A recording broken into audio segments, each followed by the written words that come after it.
C'est de la grosse folie, encore une fois. L'ex-président russe Dmitry Medvedev vient de dire que d'autres pays sont prêts à offrir des ogives nucléaires à l'Iran pour se défendre. Les États-Unis demandent à la Chine de tirer les oreilles de l'Iran et ne pas fermer le détroit d'Ormuz, sinon les conséquences seront très lourdes. On va le découvrir tout de suite.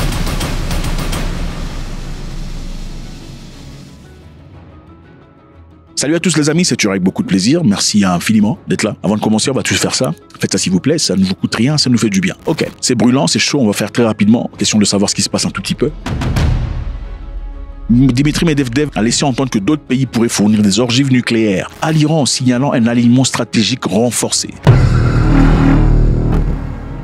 C'est-à-dire, vous savez, M. Medvedev et Poutine sont généralement comme deux policiers, le bon cop et le mauvais cop. Un bon policier, mauvais policier. Poutine étant le bon policier, généralement très tolérant et tout le bazar. L'autre est souvent le contraire, il est très chaud. Il est d'ailleurs celui qui récemment demandait qu'on jette une bombe nucléaire à l'Ukraine. Pensez-vous qu'il puisse dire de telles choses sans avoir consulté Poutine? Pour l'interrogation, sont-ils prêts à faire des choses pareilles? Le ministre des Affaires étrangères iranien est actuellement à Moscou en train de faire quoi? Pour l'interrogation.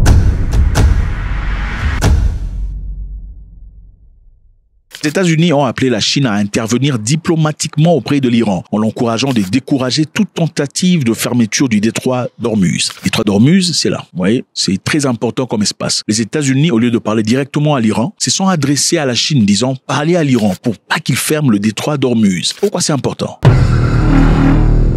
Le détroit d'Ormuz est un passage maritime étroit mais crucial, situé entre l'Iran et le nord de Oman. Ceci est évidemment important. Pourquoi? Parce que regardez les pays que vous voyez là, ils sont les plus grands producteurs de pétrole dans le monde. Donc comme vous pouvez bien vous imaginer, le détroit d'Ormuz qui est tout petit là, par là passe chaque jour 20 à 30% de pétrole du monde, gaz naturel et liquéfié. L'impact évidemment, si l'Iran bloquait le détroit d'Ormuz, vous pouvez bien l'imaginer, il n'y aura pas de carburant, il n'y aura pas de pétrole. Pas de carburant veut simplement dire que le marché de votre pays va complètement changer. C'est évident. Le pain, le prix va hausser, la viande va hausser, la nourriture va hausser, le beurre, le fromage, tout ce que vous pensez seront extrêmement chers. Pourquoi? Parce qu'évidemment, chaque item a besoin d'être déplacé d'un endroit à un autre. Depuis le dépôt à la boutique, depuis la boutique au client peut-être. Alors ce déplacement se fait par quoi? Ça se fait par voiture. La voiture a besoin de quoi pour fonctionner? De carburant. Et s'il n'y a pas assez de carburant disponible, qu'est-ce qui se passera? Le prix du carburant va hausser. Et cela créera une inflation et des conditions extrêmement difficiles pour beaucoup de pays. Alors pourquoi on dit ça?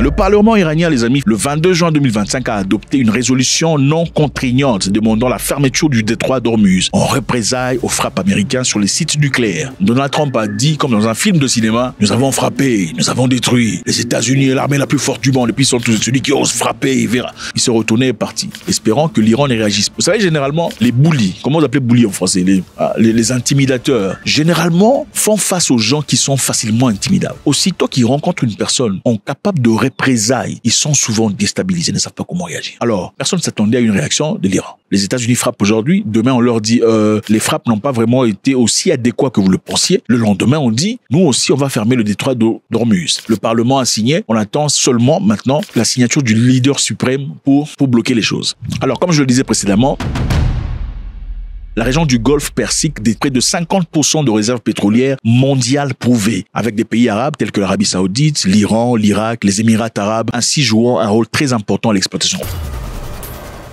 Historiquement parlant, ça s'est déjà passé à quelques reprises dans le passé, où l'Iran avait décidé de déranger, ils ont les moyens de déranger les bateaux qui passent là. C'est à peu près 33 km de distance. Ça pourrait être catastrophique. D'ailleurs, pour vous dire en réalité, le prix du pétrole aujourd'hui a haussé de 2%. Donc si vous êtes malin, je vous encouragerais à aller stocker, allez stocker, parce qu'on ne sait pas combien de temps ça va durer. Allez stocker. Alors, les États-Unis ont demandé à la Chine de discuter avec l'Iran, afin que l'Iran n'adopte pas cette résolution, de peur qu'il y ait quelque chose n'arrive. La question qu'on se pose ici, c'est quoi?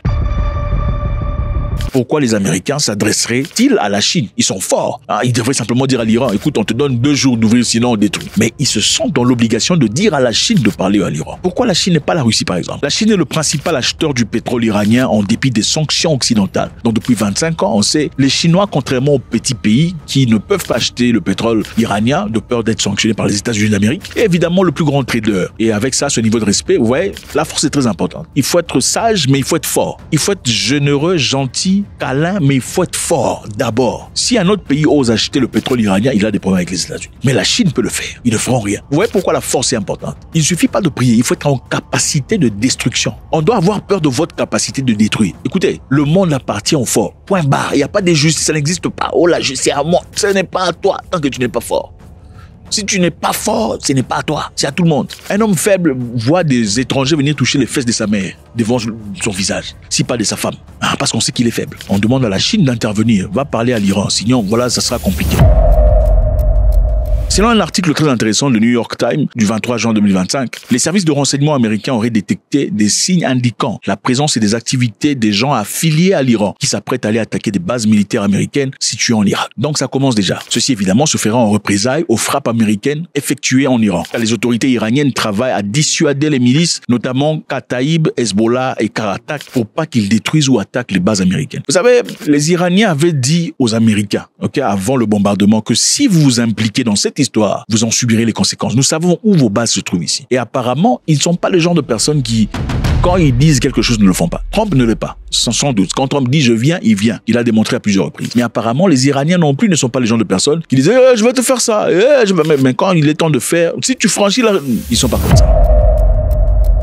Les choses empirent, c'est évident. Le département d'État américain a émis une mise en garde mondiale, invitant aux citoyens de faire preuve de prudence active. Les Américains, faites preuve de prudence. Si tu as un passeport américain, même si tu es africain. Mais bon, si on vient devant toi, tu dis non, je suis pas américain, tu sors ton accent. Mais bref. Sérieusement, faites preuve de prudence parce que ce qui vient se passer ici, nous sommes devenus ennemis de tout le monde. Voilà pourquoi je dis, c'est un peu comme, tu vois ton ami se battre avec un fou. Quand je parle de fou, je parle de quelqu'un de malade dans la tête. C'est peut-être un gangster, il fait partie d'un gang, un truc comme ça. C'est vrai que c'est ton camarade, mais tu ne sais pas pourquoi ils se battent. Quelle est la meilleure chose à faire? Il faut retirer ton ami. Écoute mon cher, non, il ne faut pas te battre. Il y a des combats dans lesquels on saute, coute. Il y a des combats où on retire l'ami. Donc, le gangster ici étant l'Iran, les États-Unis voulant protéger son ami Israël, sachant que l'Iran est folle, parce que eux-mêmes disent que l'Iran sont sponsors du terreau machin dans le monde. Si vous pensez qu'ils sont sponsors du terreau machin, pourquoi aller entrer dans une histoire qui ne vous regarde pas directement? Parce que l'Iran a dit, si vous osez, nous, on va vous frapper. Et apparemment, ils n'étaient pas en train de plaisanter ou de baratiner. Parce qu'ils sont, les services de renseignement américains ont commencé à renseigner. Ils ont dit, nous voyons les activités se passer. Et en attendant, maintenant, on voit les Irakiens, en tout cas les autorités, en train de faire tout ce qu'ils peuvent, dépêcher les gens pour pas que ces gens-là fassent des histoires. Trump serait-il quelque part en train de regretter son action? Point d'interrogation. Le ministre iranien des Affaires étrangères a fait un voyage en Russie pour aller discuter. Ah oui, juste après le bombardement, ils sont partis. Vous savez, la Russie et l'Iran ont des accords. Et leurs accords, généralement, sont des accords d'échange de technologie, des sciences, d'entraînement ensemble, de tout le bazar. Mais ce ne sont pas des accords tels que l'accord entre la Russie et la Biélorussie, la Russie et la Corée du Nord, qui sont des accords, évidemment, qui, au cas où l'un de ces participants était attaqué par une force étrangère, l'autre serait dans l'obligation de réagir immédiatement. Un peu égal à ce que vous voyez avec l'OTAN. Alors, serait-il parti immédiatement, un jour après le bombardement, dans l'objectif de upgrade, de faire une mise à jour de cet accord? Point d'interrogation. Je vous rappelle encore une fois ici que l'ex-président russe a dit que d'autres pays, d'autres nations sont en capacité de fournir des ogives nucléaires à l'Iran. Est-ce la réalité qui se passe?